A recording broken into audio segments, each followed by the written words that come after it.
the audience. And at first that audience was our circle. So we still had kind of like our structured jam where you knew which order you would go in. Yeah. But first we started with just doing whatever.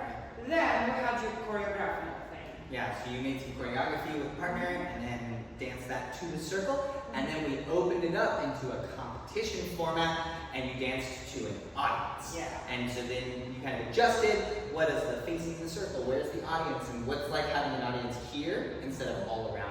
And you did a great job with that, and it was really nice. It looked amazing. Everybody like really opened up to the audience, especially in that. And you all remembered the smile! Yes! It was great.